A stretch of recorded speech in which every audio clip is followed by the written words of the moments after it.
All right. Dirty Sports episode 742. Oh, man. Need some water. All right. We are live on YouTube in 5, 4, 3.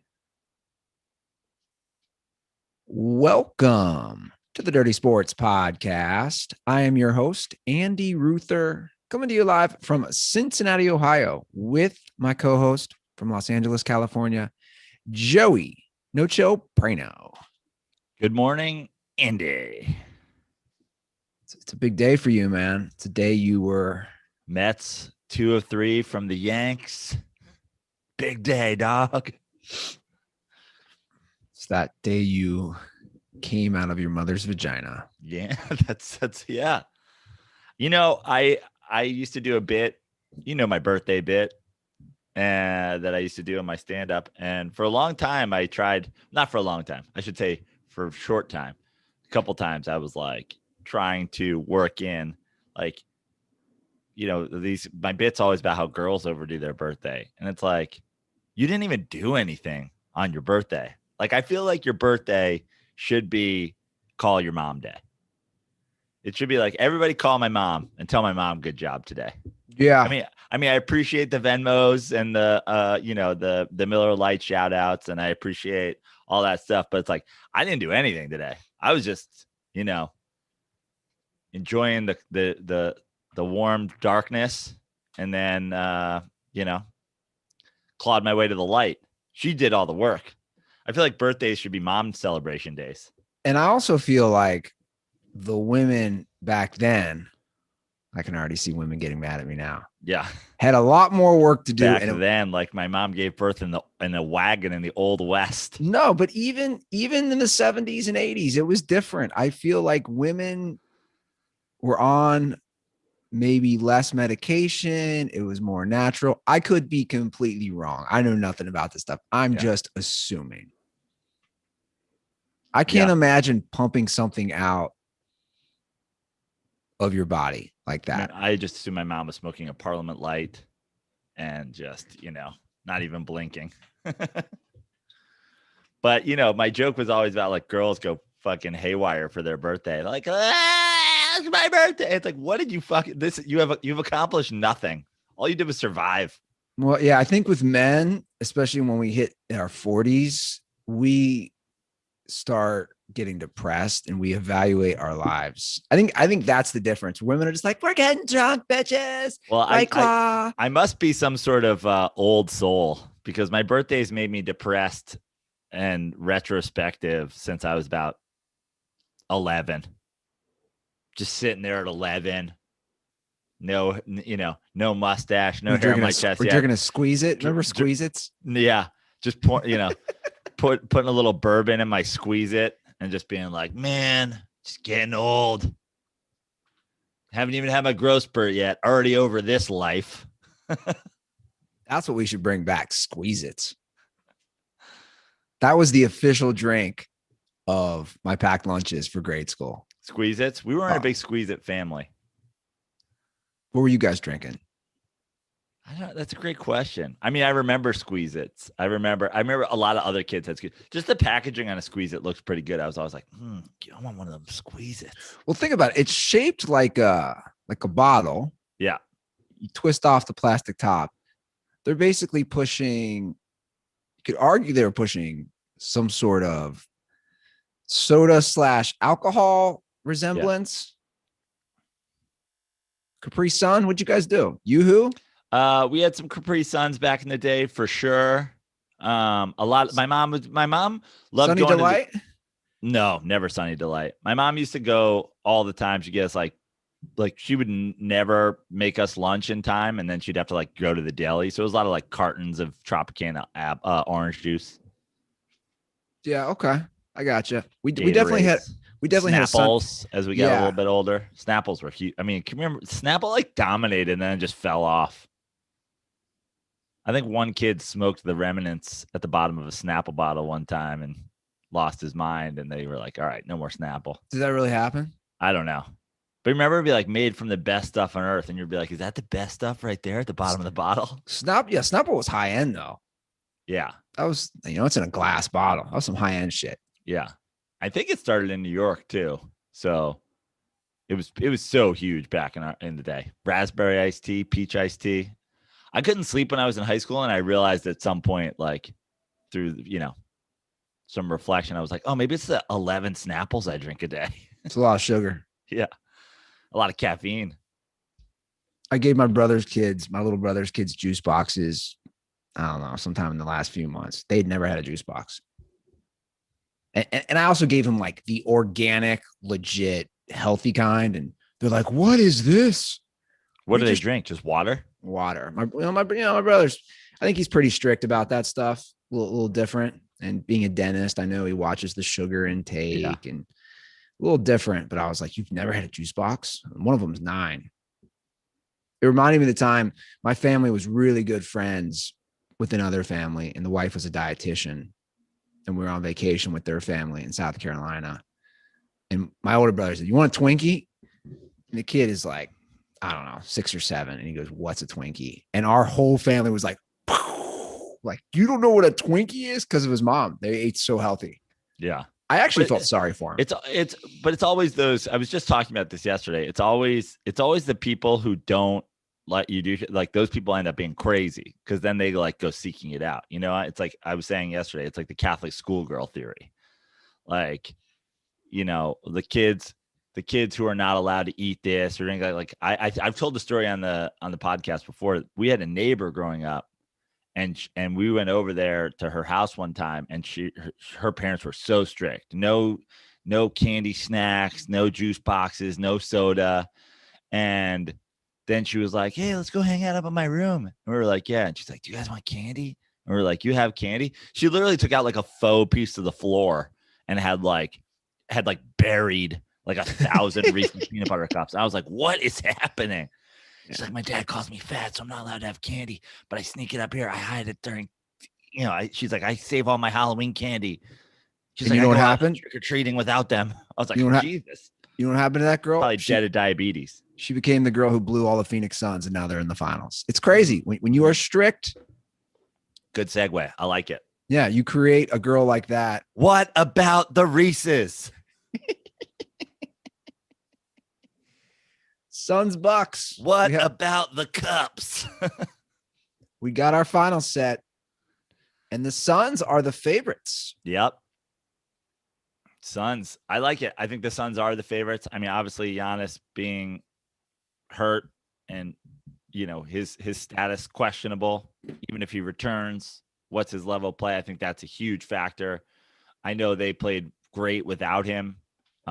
Closed out that series. They really did. And we both didn't think that the supporting cast could do it, and they literally did it. Yeah. And like, the first couple, the last 3 games of the series, I mean, you go Giannis goes down with Trae Young out. The Hawks win the game. It's just like it just went totally backwards. I was like, wow, without them both, I was like, that's the only chance the Hawks have. But the Bucks stepped it up, and I think this is a better finals. Like a Hawks Suns finals, I think is a pitiful. It's a ratings disaster. It's an interest disaster. I just don't think there's enough storylines in that. Like, I just don't like it. So I'm happy that it went this way, especially I think we talked about it, last week or 2 weeks ago or whatever, of the conference finals. This is the best matchup we could have had. Like, this is better than Bucks Clippers. This is better than Hawks Clippers. This is better than Hawks Suns. So I'm excited for it. I actually think that of all, the ways this could have gone, obviously with the big teams out, with the, Lakers getting hurt and, Sixers failing as expected. Like, this is a fun finals. I'm into it. And I was just saying the other day about this finals, it's like when you go back in the 80s, if you think about like the late 80s is the Pistons, right? And then the middle of the 80s is Celtics Lakers, right? But when you go in there, when you like dive into like the teams, it's like you have these random, you have, I forget the seasons in the 80s, but like you have like a Sixers Blazers final, and you're like, what the fuck is that? Like just the random thing. And then I feel like this is going to be that season in our like decade. Well, That's going to be what this is. They did an article somewhat similar on that on the Ringer of every 5 years. Okay. And they went back a while, at least 25, 30 years. And it's true of a team who hasn't won in a long time or never won. And it's gone this way every 5 years. Okay. 2016 was the Cavs winning. 2011 was the Mavs winning. 2006 was the Heat's first title. I forget 90, but like I'm saying, it was doing every 5 years a team who hasn't won in a long time or their first title. Mm-hmm. So we are on pace with that with this championship. And I think you look at the health, and that's going to be the main thing if you look at this finals. But I see a lot of people saying like, Chris Paul, is he going to continue playing well? His health, and can he hold up? Right. I mean, I think the thing with Chris Paul, obviously he had a huge scoring game to close it out. He's had some big scoring games, but the thing with Chris Paul is I don't think Chris Paul has to dominate from a scoring standpoint for the Suns to win. Like he still can be the floor general. Like I think a hobbled Chris Paul is better than a hobbled Giannis. Yeah. You know? Well, this is his chance, man. Right? Chris Paul's chance. This is his last chance. I'm just going to say it. He's never going to get a shot like this. See, I disagree, and here's why. I think that this Chris Paul, I like the Suns. I think the Suns win this. I'll probably be wrong, but I like them, and he's odds-on favorite for a Finals MVP. Oh, I didn't know that. I think if the Suns win this championship, the idea of signing Chris Paul to his, he wants 3 more years, $100 million. I think that would be a reckless decision by the Suns. You have gotten here on the strength of a young team with an older, leader. And yes, you could give Chris Paul, whether they win or lose, you could reward Chris Paul by being like, hey, man, why don't you finish your career here? Why don't you play 3 more years with us and we'll give you the $100 million. But I think that if you are the Suns and you have seen that your talent can get you to the NBA Finals, the idea of not building around the young guys and spending that $100 million more smartly would be a bad decision. And that being said, if Chris Paul wins with the Suns this year, and in my opinion, they make a smart decision and say, thank you for the championship. You've taught these young guys how to win. You've made a foundation for us. We're going to let you go get $100 million somewhere else. He could then jump to a team and be the leader on another championship team. I mean, if, there's all this talk of like, oh, what if the Lakers trade for Lillard? Like, what if the Lakers just sign Chris Paul? Yeah, I don't know the financial implications of that if they have the right cap space. We've seen this a million times though. Like these teams make it work. Right? Yeah. Like you got Kyrie, Kevin Durant, and Harden. Well, that leads me to my next point. We're talking about Chris Paul. I want to talk about Giannis's chances. Now, he finally got to the finals. He's in the prime of his career. However, that Brooklyn team was unhealthy all year. They're going to be together for a minute. You talk about a guy who this is his chance too. Like when is going to be his next chance? We all know how hard it is. Yeah, it's really hard, but he's 26. The prime of an athlete's career at this point is, he's in the early stages. He's 2 years. He's got two MVPs. So obviously you can't say he's not in his prime. But there's growth to be had. I feel like a lot of guys get championship shots at the end of their primes because, they learn to win and they don't have to be as excellent personally, but they, whatever, like Giannis is going to have 10 years of opportunities. This isn't the last time, Yeah, I'm not saying Kyrie will be out. I'm not saying it's the last time. I'm saying it's a very good early career opportunity to get a chip. I mean, listen, you're in the finals. Anything is possible. Yeah. So, the idea that it's ludicrous, the idea that, the Suns are a sure thing to win this championship. They're not. I think this is going to be a great series. Suns in what? I say Suns in 6 or 7. Okay. I'll go Suns in 7. Again, Giannis's health. Although even if Giannis plays, how healthy is he playing? Right. See, my thing with the reason I lean towards Suns in 6 is because I hate saying somebody like truly the idea to me, a 7-game series is a coin flip. Like if this goes to 7, regardless of where game 7 happens, regardless of what happens in game 6, regardless of if a team was down 3-0, like I don't care what the situation in game 7 is, anything can happen. Sure.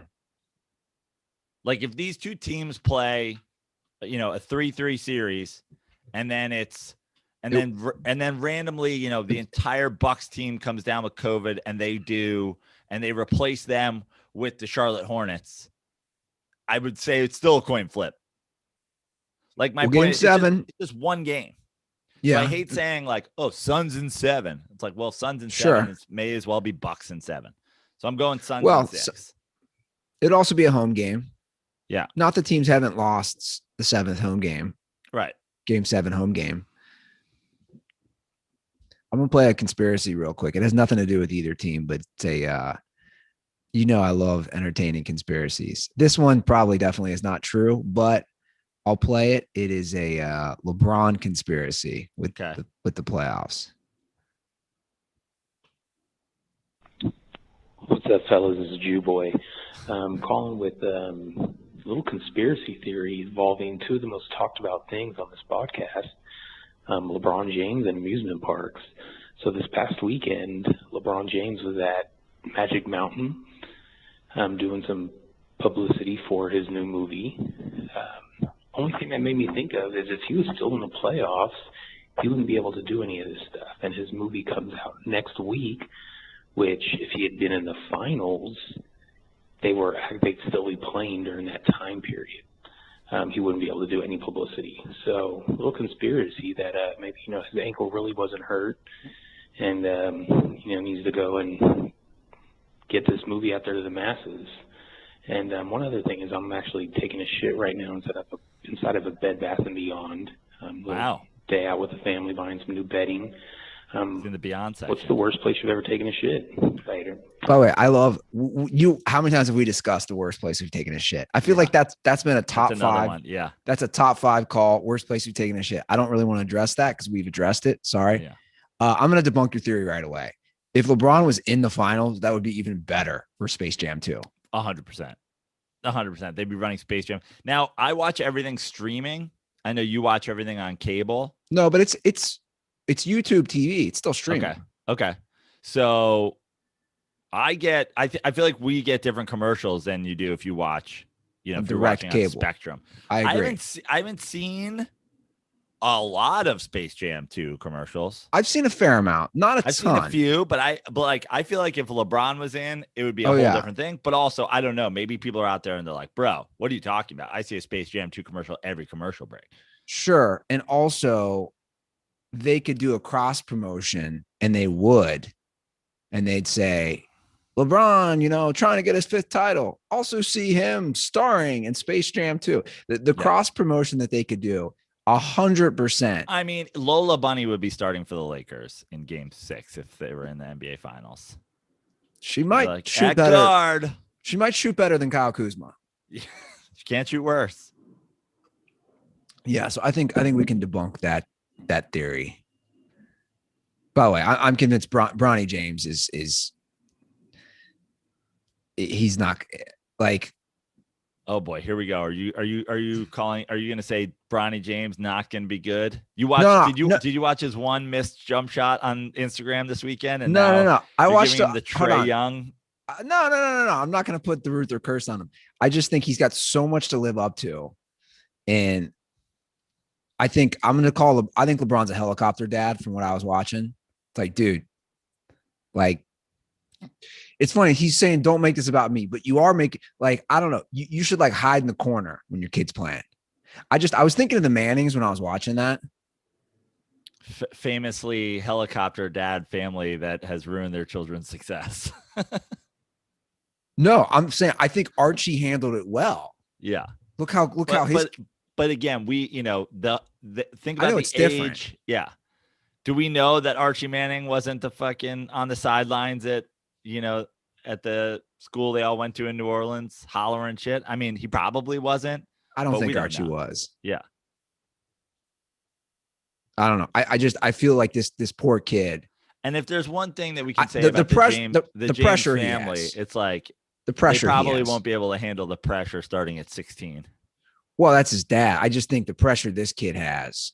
But also, you talk about the Mannings, like LeBron's been through it, to the 10th degree. Like his Bronny's not even getting as much attention as LeBron got. LeBron's like, here's how you handle it, dude. I don't know. I don't know if I'd agree with that with social media.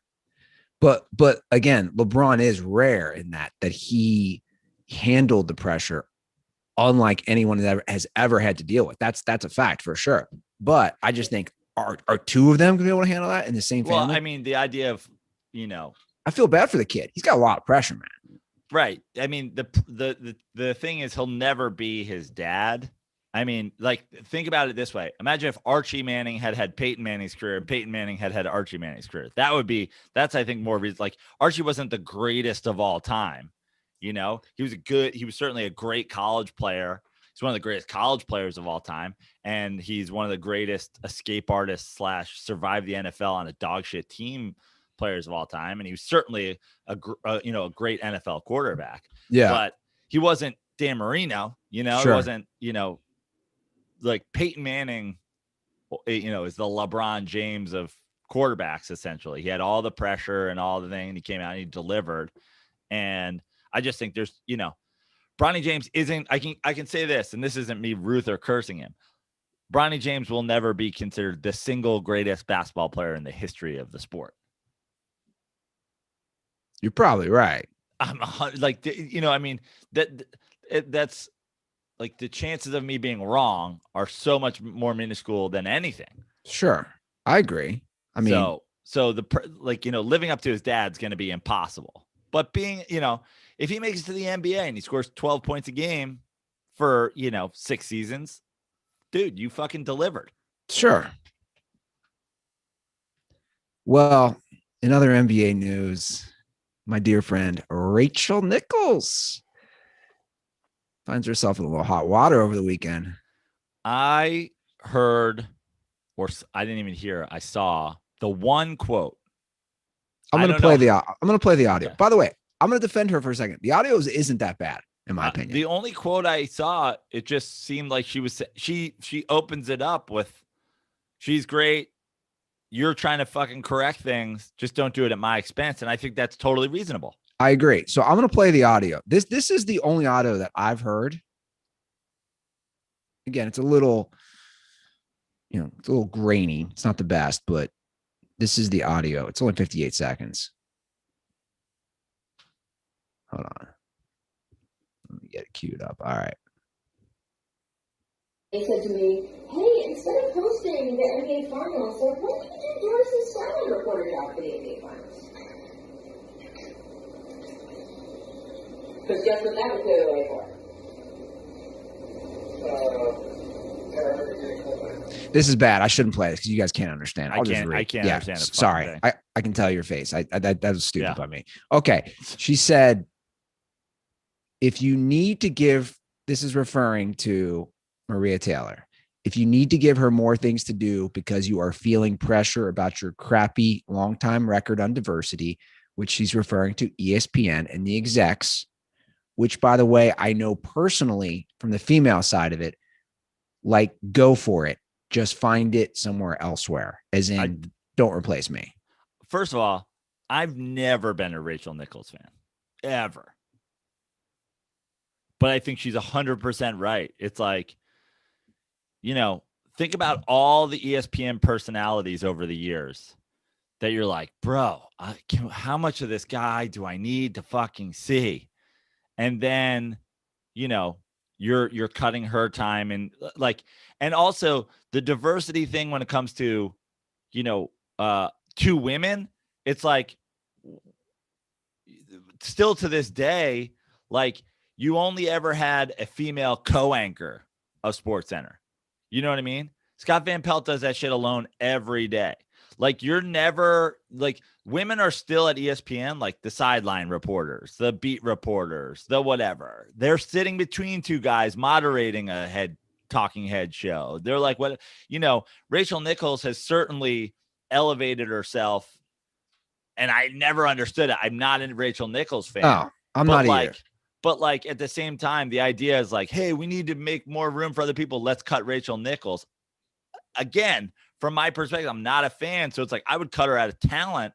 Sure. But the idea of like, hey, we need to take a little bit away from you, but Scott Van Pelt's going to fucking host SportsCenter every night forever. Well, I've never been a big fan. In fact, I have been very adamant. I think she's trash. I think she's uninteresting. I'm Rachel Nichols, ESPN. She's very uninteresting to me. I'll say this. I think this is just my opinion. I think Maria Taylor's better. This is just me, my observation. But again, the conversation is, we shouldn't be having the conversation because there's so many other people that I can't stand that are like useless waste. Like, but look at Rachel. My thing is this too. Also, I think Maria Taylor's better. Again, these are all just my opinions. I think Maria Taylor's better looking. She's younger. That's a fact. The truth is, these women get replaced with younger, more attractive women. They do. Right. And Rachel Nichols is in her late 40s. I'm not saying she looks bad or looks old. She doesn't. Again, here's the thing. Scott Van Pelt looks like he survived, like Chernobyl. Scott Van Pelt is clear. Scott Van Pelt looks like Tom Hanks at the end of Philadelphia. But we're also talking about hosting the NBA Finals. That's almost to me a different story, because that's SportsCenter. We're talking about the host of the NBA Finals countdown show, right? Pre-game, halftime, post-game. But my point is like, they've made that like, this is where we're going to stick our woman. And I am here to say, like, I don't care to defend the diversity thing. I don't care to defend the equal. I'm just saying, I understand. Rachel Nichols is 100% right, because she's saying, you guys are trying to find a way to shoehorn her in, and you're doing it at the expense of one of the few other women on your network. It's like, if you care about diversity, you should be looking anywhere else. That's what she's saying. And I'm not a Rachel Nichols fan. She's 100% right, though, because there's a lot of trash ESPN talent. And now they're like, well, this is the only place we can fit a woman in. It's like, listen, at this point, if we're doing the whole diversity thing, let a woman, like, if they were like, Rachel Nichols, Maria Taylor's going to host the NBA thing, and you're now going to host the morning SportsCenter, she'd be like, I'm in. I think the problem is, and you see it firsthand, and I've been critical of a lot of these organizations, they put on this front, and a lot of it's bullshit. Oh, 100%. And these corporations, like a lot of people, in my opinion, just stand for nothing. I shouldn't let it annoy me, and it does at times, but I was actually just explaining to somebody the other day. I go, when you're a company and you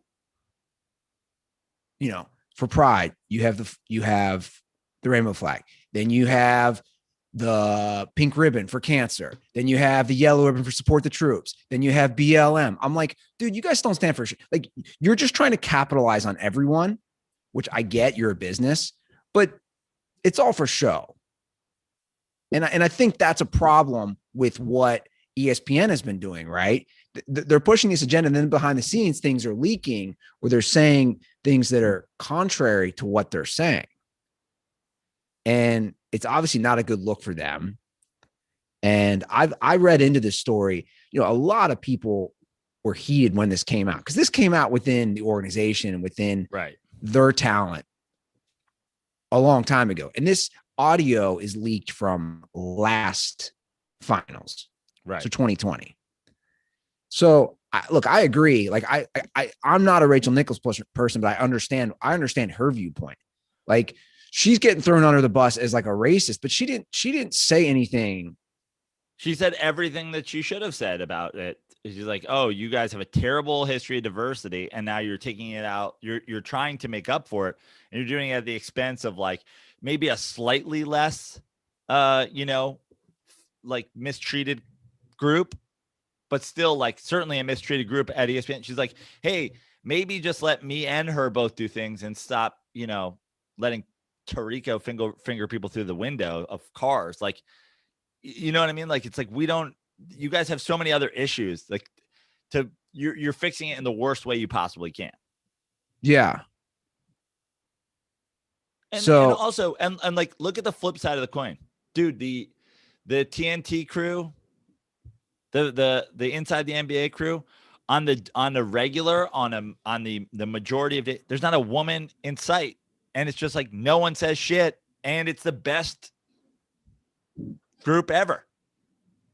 And they have a documentary about how great their fucking show is. Yeah.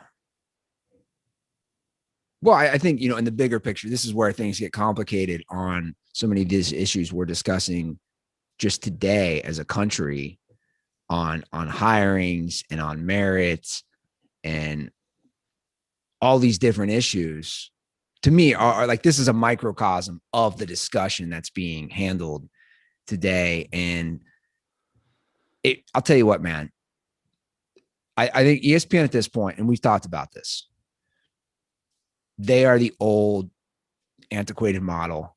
I don't watch that's what I'm that's what ESPN except for the games. But that's what I'm saying. I don't watch a second before. I don't watch a second after. Because I'm the same way. And that's my point of like the old model, just the old model in general. Dude, the new model is personalities who aren't scared to say shit. Yeah. Or overly produced models like a Stephen A. Smith, Max Kellerman, Skip Bayless, that are scripted shows that they use for social media hot takes. Right. YouTube hits. Also horrible. I totally agree. So that like, that's the new model of sports. There's no like, I don't know. Like I would love to know. That's a great question, because neither of us are. Who's watching? And I have nothing against Scott Van Pelt, by the way. I think he's really good at what he does. But who is watching SportsCenter? I am never watching it. I don't have anything against Scott Van Pelt either, except for like, I don't like none of like, it's not interesting to me. He's not funny. It's not Patrick and Kilborn. It's not like, I don't tune in because I'm like, oh, he's making my highlights better. I don't need his old ass friend who like, it's got such a Bill Simmons-y vibe of like, cousin Jacko. My buddy here is, it's time for bad beats with this fucking other ugly ass guy you've never heard of. And like, no, did you have a bad beat this week? It's like, it's just such circle jerk vibes. He doesn't make it interesting. I don't need to get highlights from SportsCenter anymore. I get highlights on the internet. Like I can click on the app. I use the ESPN app. I'll click on the app. I'll click on the game. I'll click on the highlights. I'll click on the box score. I'll click on whatever. I get it all on my fingertips. I don't need Scott Van Pelt doing some, 20-minute suck fest on Tiger Woods every time there's a golf tournament. I don't need like you have these things where now it's like this thing about like, here's what I'm a fan of. And we're going to lean in. We're going to talk a lot of Maryland football. It's like back in the day, Patrick and Kilborn were just funny, giving the highlights in a funny way. Or Patrick and Olbermann. Yeah. And like, I just don't need it anymore. And it's like boring. And like, I don't watch ESPN. I start at tip off. The buzzer goes off. I turn it off. I agree. TNT. Different. I watch their pregame. Same I watch thing. their postgame. Yes, sir. I don't put on music at halftime. Yes, I watch sir. those guys. I agree. And you know what the other thing is like they don't just find old players. They find old players. Like how many ESPN, like you just talk about like the football crew, like like a defensive back who played fucking 5 seasons and has no personality whatsoever. Like Ryan Clark is the same thing to me as this guy, is that guy, as the whatever. Like, I don't care. You're not interesting. I couldn't agree more. I think that's really spot on. The idea you go at ESPN and you have Ryan Clark and you go to NFL Network and you got Deion Sanders. I'm like, get fucked. You're right. And Ryan Clark wasn't an interesting player. He's not an interesting person. Exactly. And I think that in lies the problem with ESPN. The talent they're putting up there. And you're right. I'm the same way. TNT, I watch. I want to know what those guys have to say. And they'll say some crazy shit at times. ESPN is so scared to, this is what it is. They're so scared to hire somebody to say some wacky shit. And even like the funniest thing about Paul Pierce was that he didn't do anything crazy on air. He did, and I won't even call it crazy. He did his whole strippers and blunts thing off the show. Yeah. He was never interesting on air. But meanwhile, Stephen A. Smith says wild shit all the time. And you're like, who are you to say anything? Yeah. And I have no problem with Jalen Rose, but I couldn't agree more. I am not I like watching. Jalen Rose. I do too. I do Great. too. But and maybe it's unfair to Jalen Rose, but he's no Charles Barkley. He's no Shaquille O'Neal. Right. It doesn't even compare. And then when ESPN has a good personality like Jalen Rose, they take Jalen Rose and they put him on a show, and Jalen Rose is talking about football. He's talking about baseball. And you're like, bro, I definitely don't ever need to hear that. Yeah, I don't know. They got a major problem over there, and they're obviously cutting talent. There's a dispute now with Maria Taylor on what she wants to get paid. She wants Stephen A. Smith money, which is $5 million a year, I think. I don't know what Maria Taylor's on. I don't watch any of it. I don't know where I would know. Like she does doing NBA and college football. Okay. Was she doing NFL for a minute? No, she's the main host or she does all the main primetime college football sideline games. And then she's the in-studio host for good. And by the NBA. way, good. Give her Stephen A. Smith's money. Shoot Stephen A. Smith into the sun. I never need to see Stephen A. Smith again. That's preposterous. Everything that's wrong with everything that's wrong with ESPN is embodied in Stephen A. Smith. If Chris Paul wins this championship, not only is he the greatest point guard in the history of the NBA, but let's just talk about, Steve Nash never got to a finals. Steve Nash never won a finals in Phoenix. 2 MVPs, I don't care. I think if Chris Paul wins this championship, they should retire his number in Phoenix, and they should also retire Steve Nash's number from being retired and put up 13 and 3 for Chris Paul, the greatest Phoenix Suns point guard in history. I also think Chris Paul might be the best athlete in the history of sports named Chris or Paul. Let's talk about it. Who's even in the Paul Hornig playing in a leather helmet? Chris Collinsworth doesn't even have an H in his name. Tell me Chris ain't the best Chris or the best Paul to ever play an organized sport. About Chris Carter. Absolutely not. And again, no H. Ridiculous. Retire Chris Paul's name and number across all sports. Joe Ingles, best Utah Jazz player of all time. Am I here doing hot takes? Am I trying to get clicks? No. I think Joe Ingles is better than Karl Malone. Put it on the internet.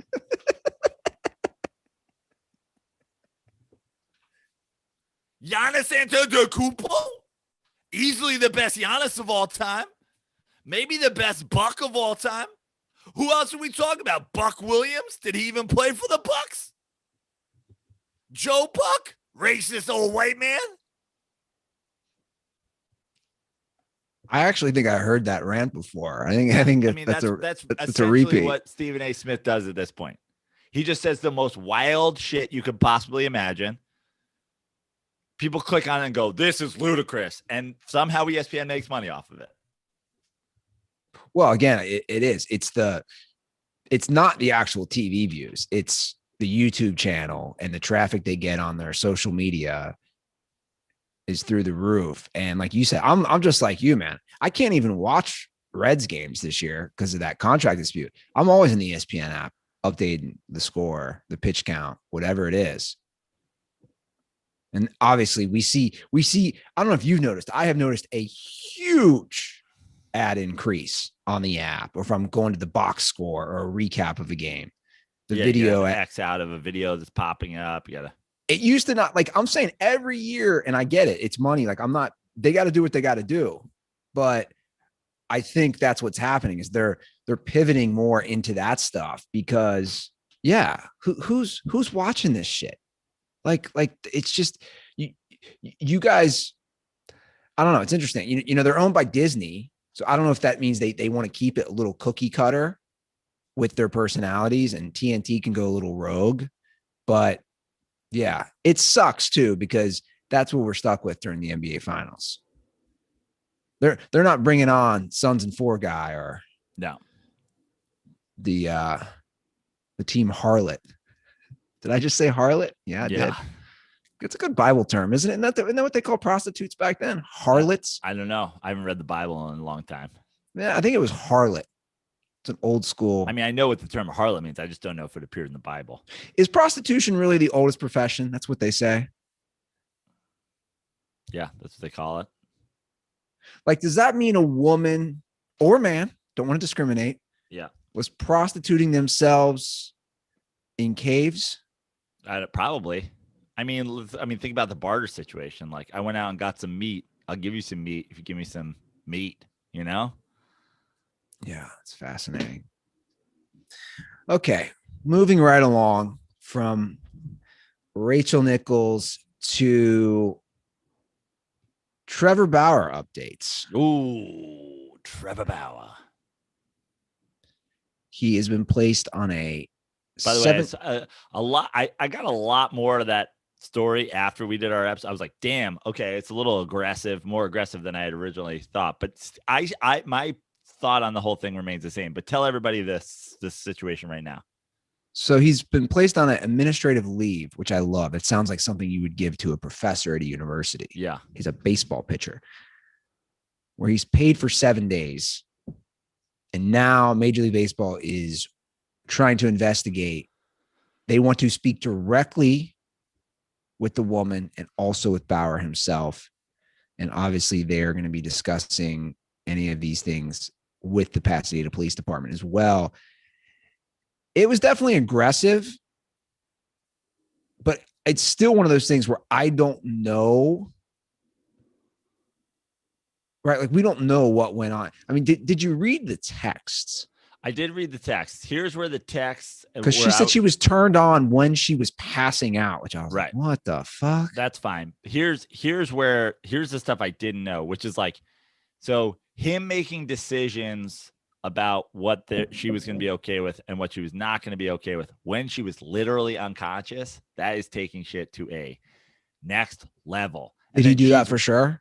That was the thing. Punched her until she like passed out, and then, or choked her till she passed out. And then she woke up to him doing stuff to her that she was like, whoa, what the fuck is this?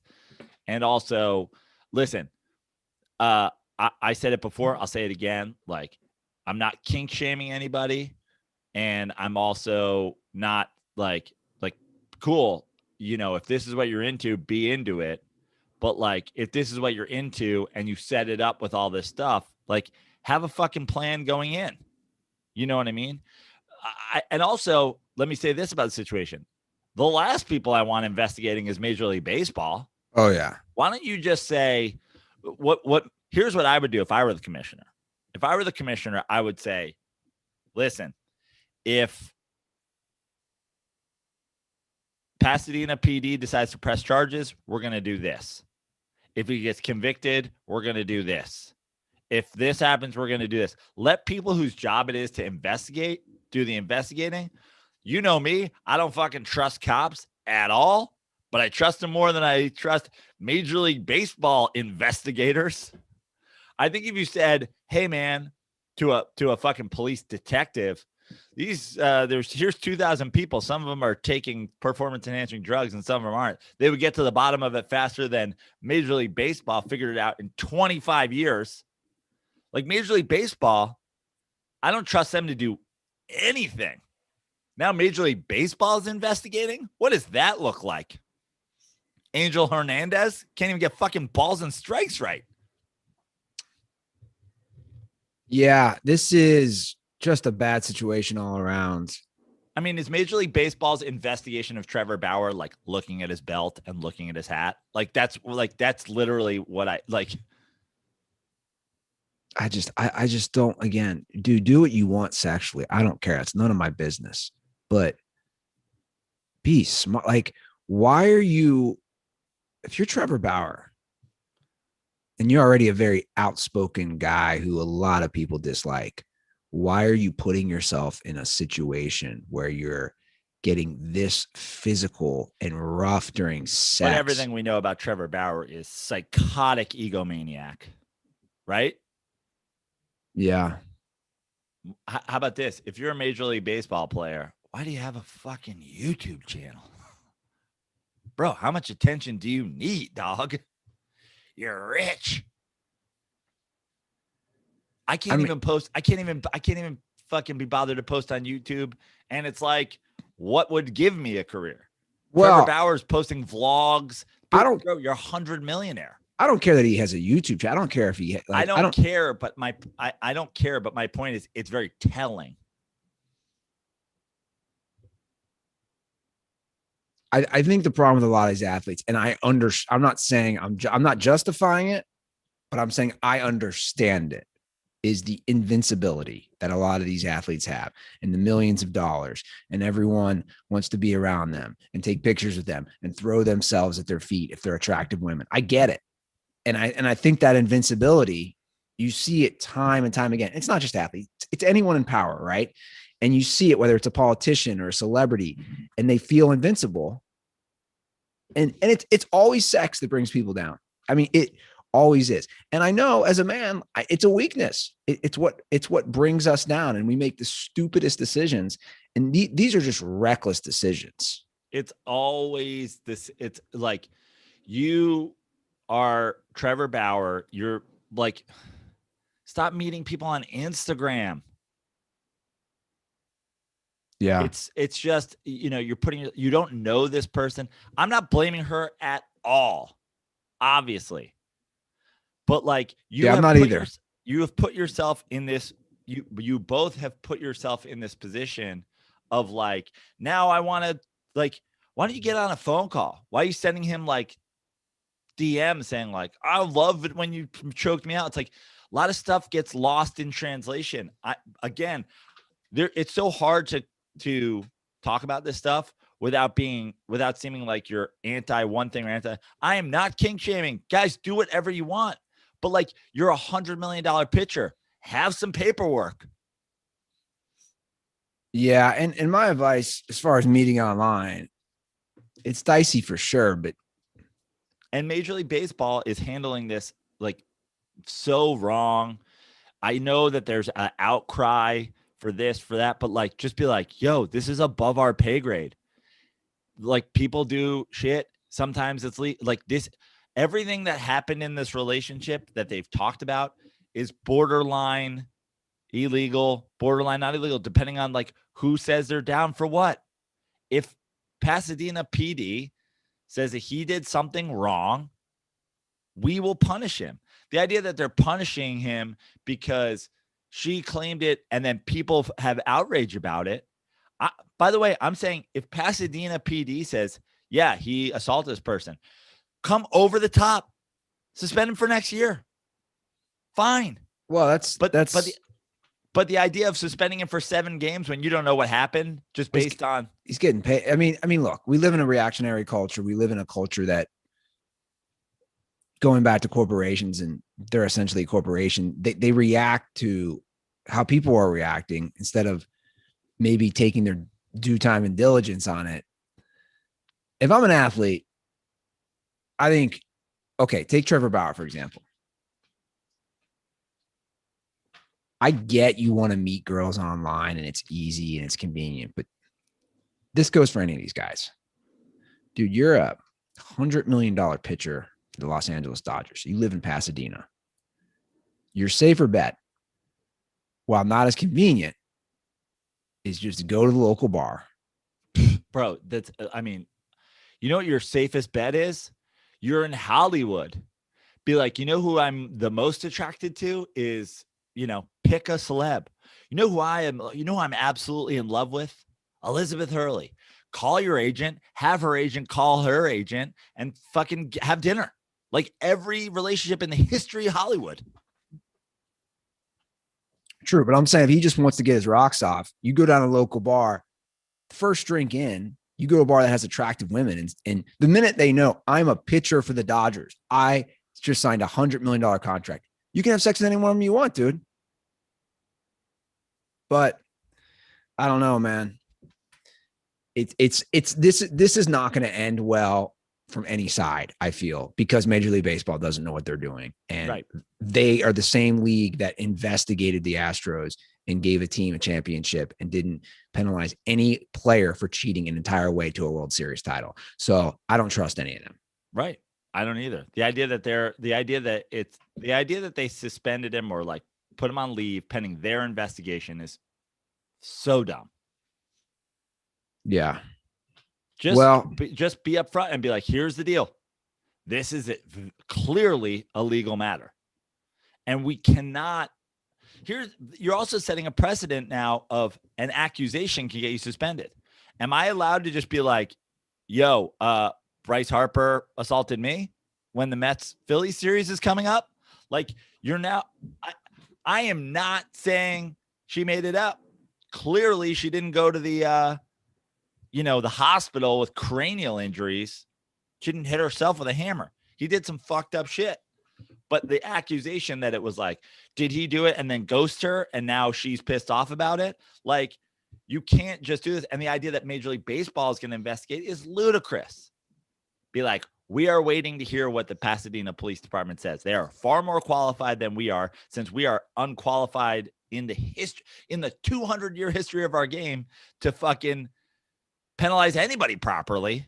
We're going to sit this one out. And the second they come back and they say, forget found guilty, we're pressing charges. The second they press charges, fine, you're suspended for the rest of the year. Come over the top. I don't care. Well, that won't happen either. They won't. He wouldn't be suspended for the rest of the year, I doubt. Correct. So they're fucking it up from every side again. That's what Major League Baseball does. Well, to pivot to the Olympics, Sha Carri Richardson has been suspended for 30 days for testing positive for THC via the International Olympic Committee. So this was big news on Friday. She's the flamboyant sprinter who everybody wanted to see at the Olympics because of her hair, her nails, her whole look. She is a fun person to watch, a fun person to run. And here we are. It was going to be, obviously I don't know shit about the Olympics, but I know this was a hot story as far as people wanting to see her run and compete. And now she's only going to be able to compete on the relay team for the United States. So everyone's mad. And it's a stupid rule. I think we're going to both agree on that. She owned up to it. She's like, I fucked up. I'm human. Well, yeah. And but she only fucked up in the sense that she fucked up in doing something that she knew could cost her. Exactly. But did she fuck up? Like, that's the other thing. Well, obviously, there's two things at play here. We have stupid rules that again, this isn't a USA thing. This is the International Olympic Committee has set these precedents with rules of zero tolerance of cannabis, even though it was legal in the state that she lives in. It's legal in 19 states now in America. It never should have been illegal in the first place. It should be legal everywhere. She should be able to rub it on herself with a cream. She should be able to take fucking thing. I mean, the amount of time, like between CBD cream, between THC tincture, between edibles, between that I'm taking during my course of my day, I never don't have traces of cannabis in my body for probably the last 20 years. Yeah, I mean, look. And guess what? It ain't a performance-enhancing drug because here I am. Right? Fuck, I'm performing from my fucking bedroom. Yeah, it's not. And again, to me, that's the issue. Now, she shouldn't have done it, like because it was on the rules. It doesn't mean the rules right, but she knows that. So again, two things are at play here. She effed up and she admitted it, but also it's not a PED. It shouldn't be on the ban list. And to me, that's what people should be most angry about. But we're all going to watch, guys. Like my thing is like, and then there's the people who are defending it saying like, oh, THC is one of the things that like people have used to mask other things. Like, why would you use an illegal substance to mask another illegal substance? How fucking dumb do you have to be to make a claim like that? I just think that, the bigger thing for me, I always say is the culture or the stigma with cannabis and marijuana and that's changing, but it definitely needs to change more. But we don't need to talk about how things like the International Olympic Committee or the NFL or the NBA or baseball or any sports or soccer or whatever. We don't need to talk about how they should allow it. We need to talk about like how it fucking is helpful. Like, you guys have a lot of issues. Football has fucking injuries and pain recovery, CTE, PTSD. You have in the Olympics, kids as young as 13, 14, 15. Forget the fact that like 15-year-olds regularly make Olympic teams. Okay. And I'm not saying 15-year-olds should be smoking weed or fucking taking whatever, but I'm saying, I watched the Olympic swim trials and the one girl who who took second behind Ledecky in like one of the distance swims, 15-year-old. And she was like, I know I'm only 15, but you have no idea like how much hard work goes into this. Like, she's like, I have spent my whole life doing this. Yeah. Dude, the pressure. Sure. The idea that when that girl is 18, she can't take fucking get relaxed with the an joint. edible to chill the fuck out. She spent her whole life doing this. Like, let's not talk about how it's stupid that it's being punished. Let's talk about how you guys aren't fucking using this.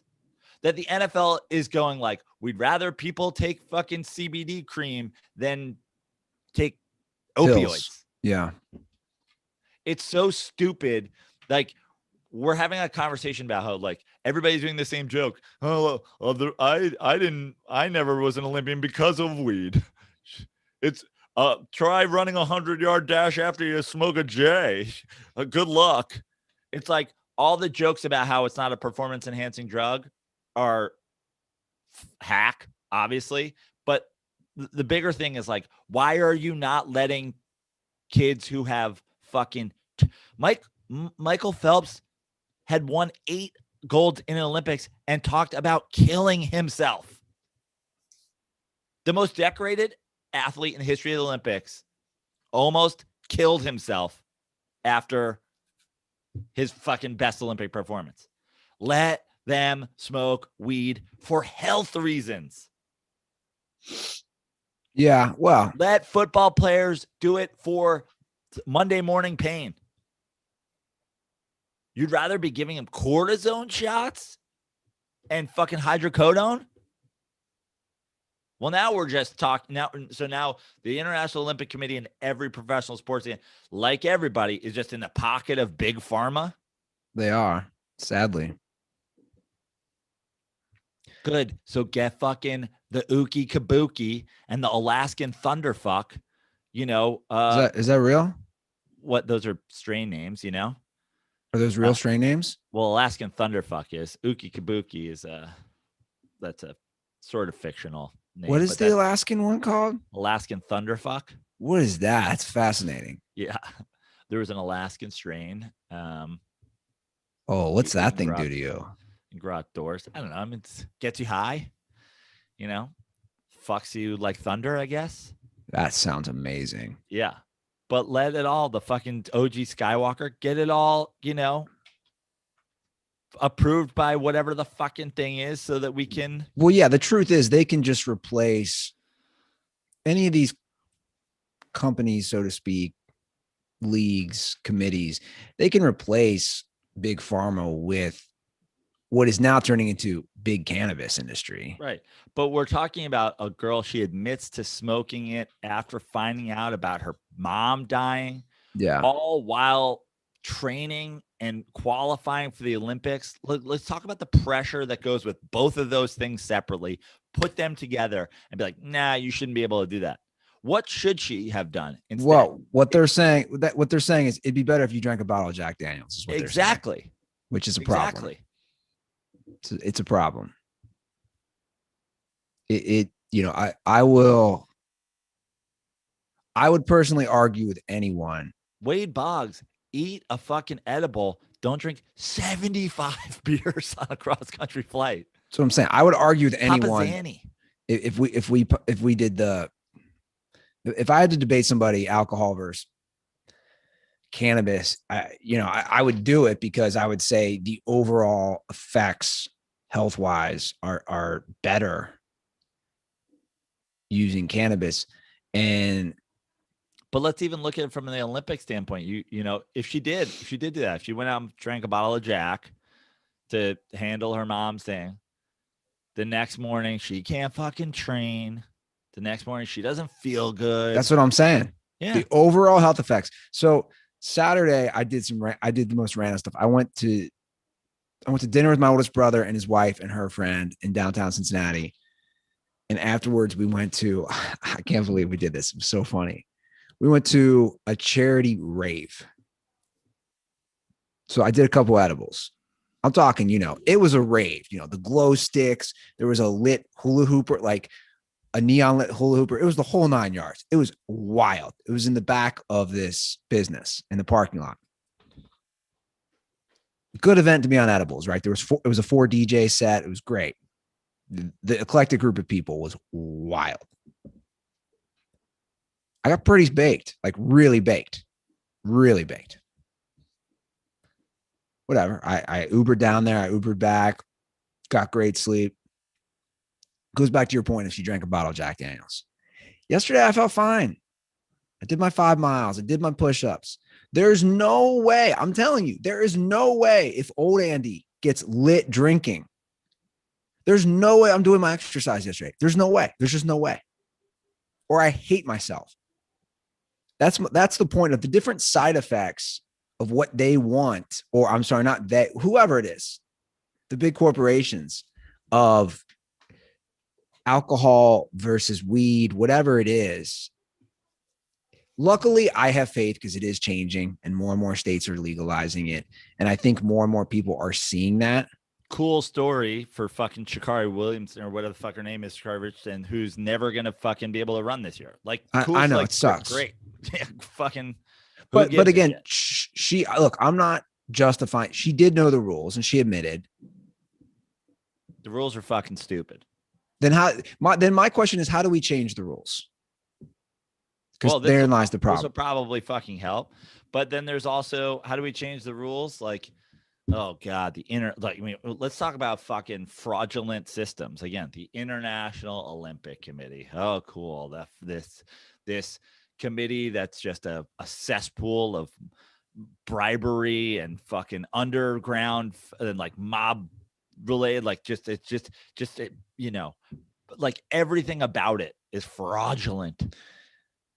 And now we're like, how do we fix? But the problem is, like I would say this, because I've thought about all this stuff, and I'm like, okay, so how do you change this? The problem is, I'm going to watch the Olympics. You're going to watch the Olympics. We're only contributing to not changing it because they're, you know what I'm saying? Like, I don't know. I'll also watch her fucking going on YouTube and being like, whoever wins, I'll fucking race you 1-on-1. Let's go. I'd watch it before I watch Jake Paul fight fucking, Mark Paul Gosselaar. Yeah, in a fucking YouTube boxing match. We watch all the shit. What should she do? She should start a TikTok account and call out every single sprinter and be like, whoever you got, whoever wins, I'll race you high on weed on fucking YouTube or whatever. Yeah.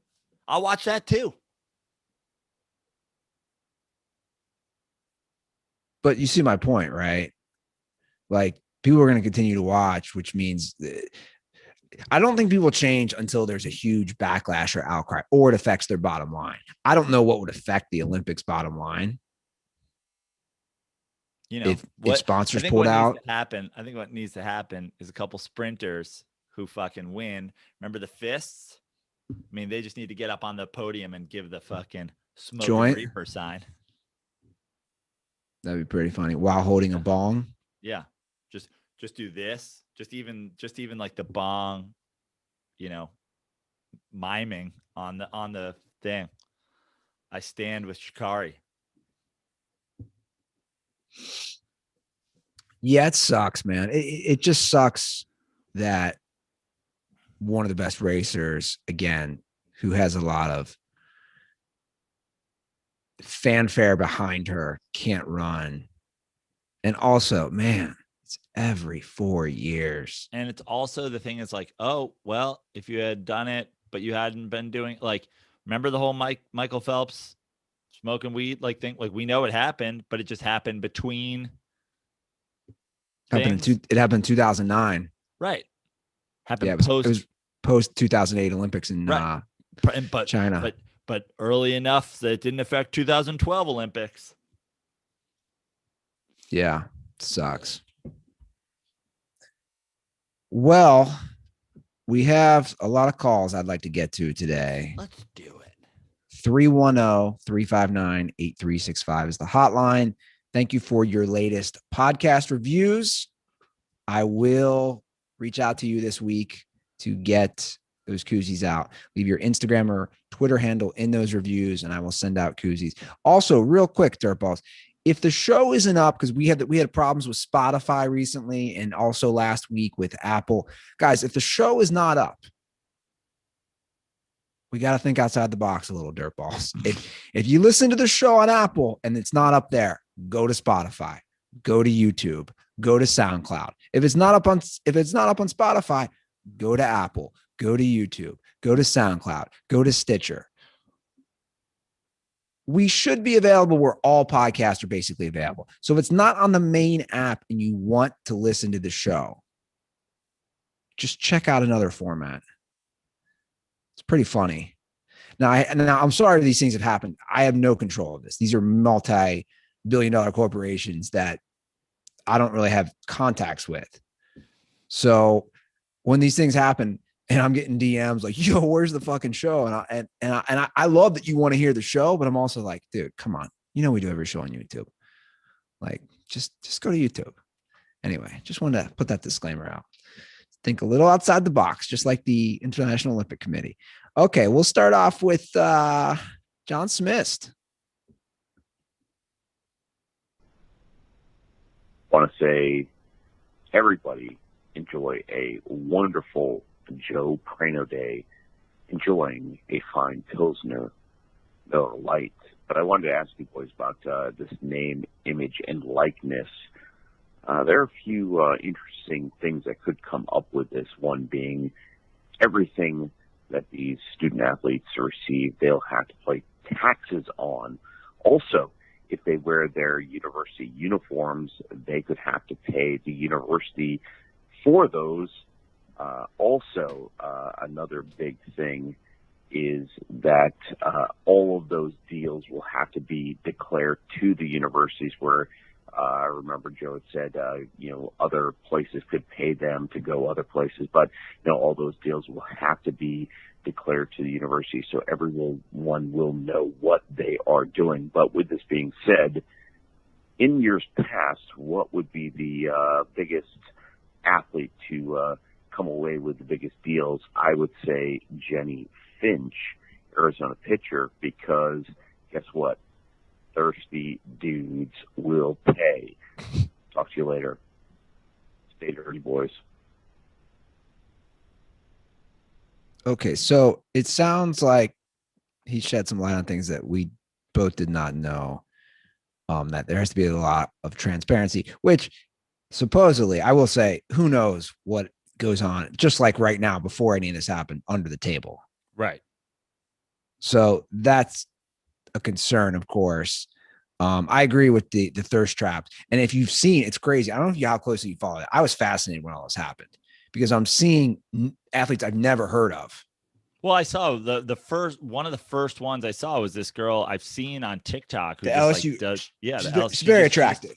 She's very attractive. I don't even know. I've never even seen her face. I just seen her do backflips on the beach. She's hot. So the people getting these big deals already, a lot of them aren't even big schools. Like those attractive twins who play for Fresno. It's not like Fresno State is a powerhouse for women's basketball. Right. They got a big deal. Right. And then I've seen random, I'm not even talking like big name athletes. I'm talking like I've seen some random wrestlers who apparently had a following. You know what I'm saying? Like sports you wouldn't think of. Now they could be outliers. Right. But well, I got a message the other day from Patrick Hine, one of our DirtBalls. He said, "Hey, Praino, reaching out to spitball the idea of becoming the first ever dirty sports college athlete." Yeah, he DM'd me too. I got to pitcher respond. Division II level at Southern Nazarene University in Oklahoma City. I've been listening to the show ever since the Cubs won the World Series. We'll skip over that part. I have no idea what this would entail, but it would be an honor to be the first rep for the DSPN bump. I kind of love the idea of some dirty sports athletes, and I think we just can't pay them. Right. Well, there's perks, like for example, if Patrick is over the age of 21, I will happily send him via Venmo the equivalent of 1 12-pack of Miller Lite and sponsor, a post pitching outing. Night out. Like enjoy the America's greatest Pilsner because you're now a sponsored athlete by Dirty Sports. Yeah, like obviously we don't have. I saw Barstool was doing this. They have. Yeah, Barstool can get fucked. Well, they have. Yeah, I mean, some Ponzi scheme where he's stealing it from some small business. He like. No, I'm not. No, I don't think that. I don't think that. The under the table. What I was going to say is they under table money from some pizza shop. He took a shoebox full of money to give an 8.9 on their pizza review. They have millions of dollars at the disposal. What I was going to say. You really don't like them, do you? I mean, just listen.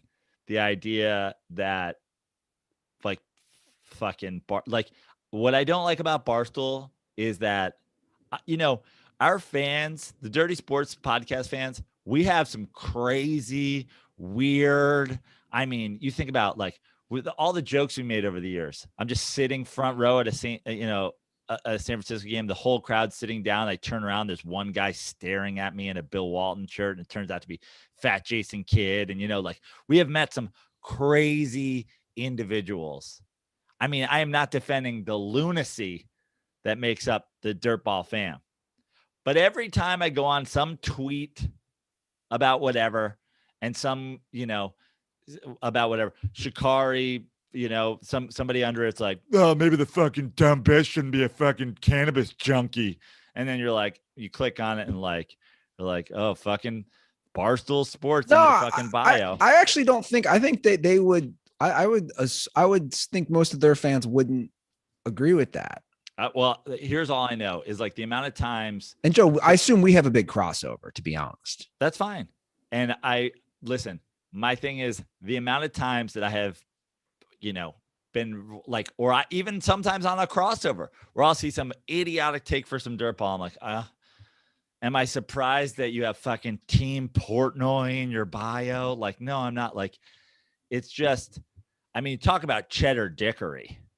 I feel like the crossover, and by the way, I get that the Pardon My Take is one thing and Barstool is this other, and there's things like it seems like some of the kids that follow Pardon My Take, normal things. But the kids that are like fucking Barstool this, rah, rah, that, it just always tends to have that like hella douche vibe to me. And I'm just like, I'm glad that as weird as like, the kid showing up at Laz's house who I thought for sure had a bomb in his backpack is, like, I'm just glad he didn't stick around to like date rape somebody. There's a popped collar Barstool crowd. Oh boy. Oh boy. What? You went there on the last thing. Oh boy. R.I.P. bro. That's where I'm picking up from that. You went there. You really went there. Speaking of dirtballs, I had a lovely dinner the other night with Jay Lloyd. Oh, nice. Went to Eddie If's favorite spot in Cincinnati, Montgomery Inn, where they have the barbecue ribs. Yeah, how were those? Did you get the ribs? Yeah, they're pretty good. I also had a pork chop, but we were laughing. I want to go down memory lane real quick. We were laughing, talking about the dirtball meetup in Chicago, and we were both debating whatever happened to Gino from Reno, and we were sharing pictures on each other's phone of Gino from Reno. Remember when he would pass out at the bar like this? Yeah. I don't know the last time I saw Gino from Reno, but he did come to one of my shows in Tahoe with like a bucket of stuff. Literally like walked in. He was so mad at the people at the bar because they wouldn't let him in with a bucket of like Miller Lights and koozies and like, figurines and whatever. They're like, you can't bring this into the bar. He's like, why not? It's a gift for No Chill. They're like, I don't know who that is or what this is about. Oh, he's a prime example of like out there dirtball, but we love him. The out there. Like, yeah, we love him for it. I will take weird over douche, bro, 1,000,000 times out of 1,000,000. Well, I mean, and honestly, and I go back to it is like the number of people like I've blocked over the years for just some horrific, horrible, like racist or wall defending hot take or whatever. I'm like, yeah, I know. Just I've blocked you. I hope you keep listening, but like keep listening to Barstool or whatever. It's like, it's fine. Well, let's move along here as I'm looking at the time. We got a lot of calls. Here's an interesting one that I think we could have various answers on. Hey boys, John, now in Salt Lake City, Utah. I was recently in Vegas and they had a restaurant that was like by Sha Carri, but with a chef because she's not a chef because she's fucking everywhere, and I don't know why. And she's really annoying, I think, because she's famous just for really being Steph's wife. I don't understand the obsession and why she has to be out on everything. So, made me wonder, who do you think is the most annoying wag out there? I mean, she's up there for me. Definitely Patrick Mahomes' girlfriend or fiance, just because she's so nuts. But learn what you guys think. Stay dirty. That's a good question. Never got this one before. The most annoying wag. I'm going hard on his second suggest. I'm going hard on Mahomes' girlfriend, wife. She's pretty annoying. Oh my God, the screaming. I mean, who else is up there? Ayesha Curry is like kind of annoying, but like not, whatever. I mean, she got involved in the whole like, oh, the NBA is rigged. Yeah, she's been pretty quiet since then on that front. Yeah. Now look, Ayesha Curry, dude, she's famous because she's attractive. Like, she's a pretty woman. So, that's, I don't know. I don't, here's what I find interesting. Like these women, some of them really thrust themselves into the spotlight, i.e. Mahomes' fiance. I don't know if they got married, but I think they did. Okay. So his wife, like, that's gotta be a weird label. Like, you're known as the star athlete's wife. I also hate, you know what I hate too, is like Patrick Mahomes got a $500 million, right? Do you have to have do you have to have a yoga brand? Like what, no, I'm like a self-made person. I make, I make, you know, I make headbands to cover your six head. It just, when the wag like has their thing that's like, we get it. Your $500 million husband like underwrote your thing. It just screams. It's Tinder CEO. Well, you could say the same with Aisha with her cooking. Yeah, it's like, but at least in that case, somebody like gave her the thing. They were like, oh, we're going to give you the show. We're going to try to capitalize on your fame. Yeah. Oh, I'm making yoga pants. It's like, can you just let Patrick Mahomes keep that $2 million and not have to like spend it on a yoga brand? Yeah, she's probably number one because of the insanity of the games and having. I mean, who else is up there at this point? Like, who else is out there? Like, what's his name's? Miko Grimes was a fucking insane person. But hold on. She. It's not like, what was his name? Brent Grimes, was that the DB? Yeah. It's not like he's a huge name, right? Dude, I know. The other thing is, I know this is a whole world. I don't even know any of them. I know this whole, there's TV shows about this. Yeah, there is. You know what I mean? Like, I don't know any of them.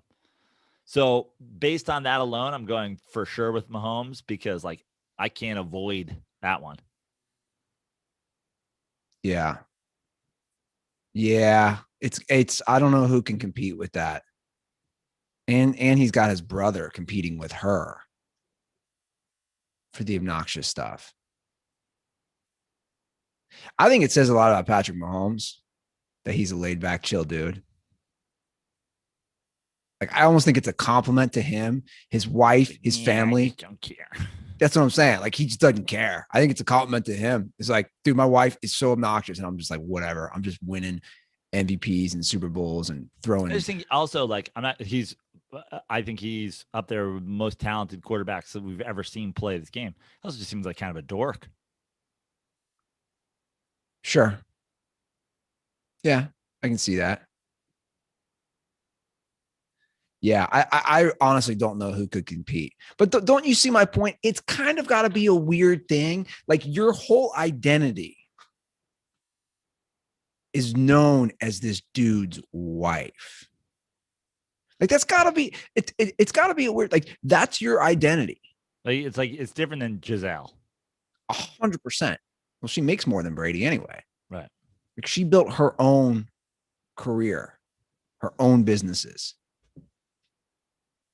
That is the funny difference right there. The posh,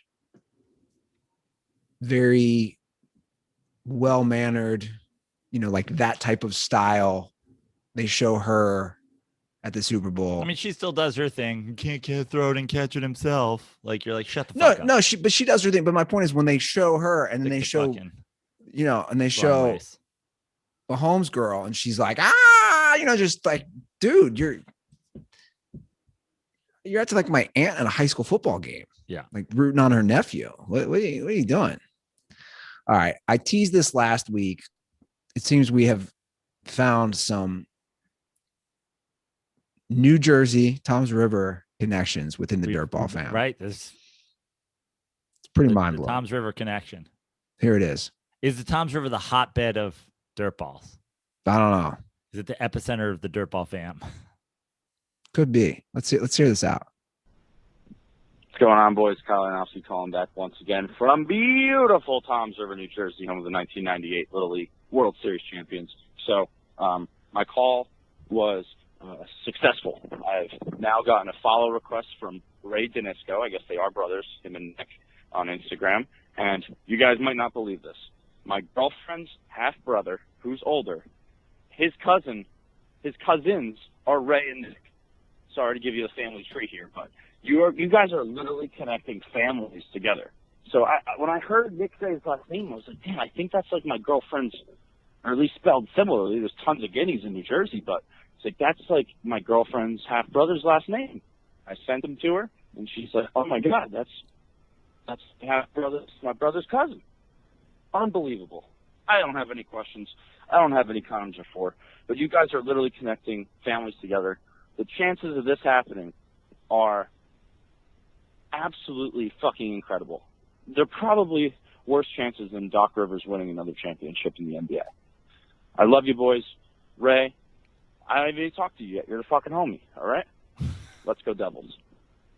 So his girlfriend's... I mean, that was full Christy Swanson and Ferris Bueller's vibes. Like, Aronofsky's like, his brothers, her half-brothers' cousins. Yeah. Definitely saw Andy Ruther pass out at Baskin Robbins. Yeah. So his girlfriend's cousins. His girlfriend's half-brothers' cousins. Of the Dinesco. The Dinesco brothers. Kyle also canceled himself with that dig at your Italian heritage. I mean, I take it from a New Jersey. I know, I'm joking. Sopranos lover. I take it as a compliment. Are you gonna watch the Sopranos movie? Absolutely. To me, you know, like the retroactive, like the way people have retroactively decided like Sopranos isn't the greatest TV show of all. I'm like, get fucked. It's a great show. Yeah, I still think it's the greatest show in TV history. Oh, you're going that far. Yeah, because I think what it did, you can only be as good as the time you're in. Like have shows like here's what I'll say. I think The Sopranos alone is responsible. Breaking Bad. But just so much great television that has come after it. They're like, hey, we can do a fucking heavy, like tons of characters, time and place, like all this stuff. Like it was the beginning. It's the beginning of Sunday night fucking HBO. Like it's Sunday, sit down, watch HBO. Now think about all the shows that now have come out of like that Sunday night hotspot. Game of Thrones, Succession. Yeah. All of that. Yeah. And then at the time, what it was, I mean, it was so good to me. It's still, I mean, is every episode the best episode of TV ever? No. You know, is there disappointing episodes of The Sopranos? Yeah. Are there ridiculous characters in The Sopranos that never should have appeared? Yeah. You know, but overall, I still think it's responsible, like being like, oh, you know, The Wire. Like, first of all, I'm a Sopranos over The Wire guy, but I love The Wire. I think The Wire is also up there. But like, again, just for what it was, when it was, and everything that came after it, like, I still think it's the greatest in television history. I think it changed the game. I didn't even know, you know, I watched the trailer last week that, you know, his son, James Gandolfini's son, he's going to play a young Gandolfini. Yeah. Young Tony Soprano. I was actually disappointed. I knew that they were talking about it for a long time. I was disappointed. It's like I would have rather had like the one season mini series. Like, give me 8 episodes of this. I agree. As opposed to a movie, but like, I agree. Whatever, it's fine. Yeah, I feel the same way. All right, we'll do one more call.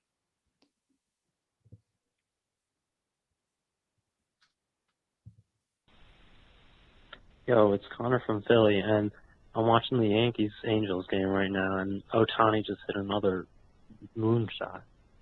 And this guy's got to be the best player in the league, right? I mean, he's doing it at the plate, and he's putting up all-star numbers at the plate and on the mound. I don't know what other player's giving you that value. So, yeah. Condoms are for the Red Sox. Thanks.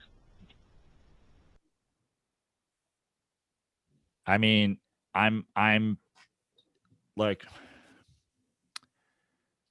looking it up right now because I want to know his 5 point. He has a 5.2 WAR in 2021. What's crazy is, like, even when you go on the thing, so he's in 2021, he's 3-1. It's a 3.60 ERA. He started 12 games. I mean, his hitting right now, like it's bananas. It is bananas. Like the fact that he's hitting like this is crazy. There's all this discussion of, oh, should he just hit? Should he just pitch? Should he just do this? And it's like, no, first of all, absolutely not on this Anaheim team. They're desperate for pitching. So he's giving them insane value in terms of being a guy who can also pitch. I'm just looking up 2021 MLB WAR leaders. He's got to be right there, right? Like this is odd. I'm looking at it. And where there's is so he? many. Well, there's so many different. He's so many different wars. I'm looking at ESPN's. He's 12th on ESPN's at 3.6. Right. He gets a negative 0.6 for defense. Baseball Reference has him right behind Zach Wheeler, 5.2, and right above Jacob deGrom at 4.8. I mean, he's up there. He's up there for greatest player in baseball at the moment. I mean, obviously it takes longer than 1 year to like value somebody's, whatever, but he's certainly up there right now. He's already tied Tatis, deGrom, Ohtani. Trout's obviously been hurt. Those are the guys. Acuna. Like those are the guys. He's tied for the most home runs ever by a Japanese-born player by Hideki Matsui? Matsui, yeah. 31 already at the All-Star break. Yeah. I mean, it's insane. He's fast as shit. Yeah.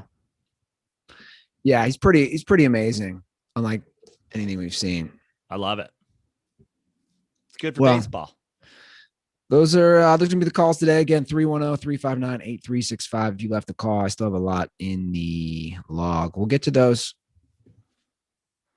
Remember how I was talking about before, like the take her and run her against somebody else, have her be on weed. You know what else I'd watch? I'd watch an off-season deGrom pitching to Ohtani pitching to deGrom. Fucking half hour of. If Major League Baseball is smart, they'd go the old home run derby. Remember the old show that was like a home run derby? It was like two players and they'd have a like fucking derby off. First of all, I'd bring that back, but I would definitely watch a little exhibition. How many times can deGrom get Ohtani out, and how many times can Ohtani get deGrom out in 10 at-bats? Yeah, that would be good. Give it to me.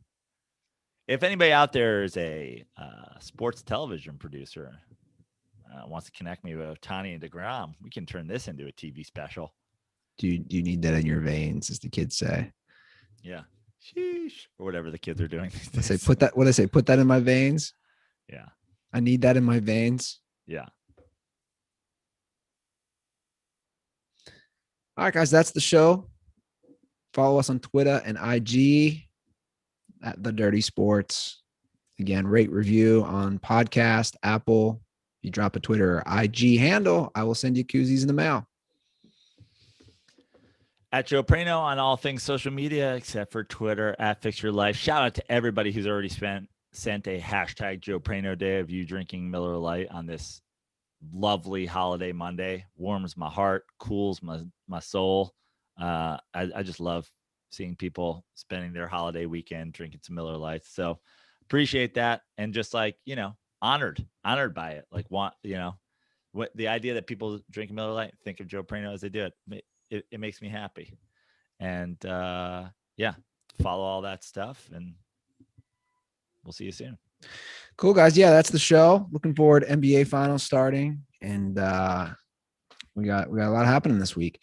You guys have a great few days. Again, if the show is not up for some reason right away on the format you listen to, check out another one and subscribe to it on that format while you're at it. Thank you for tuning in. Have a great first week of July. See you in a few days. And as always, stay dirty.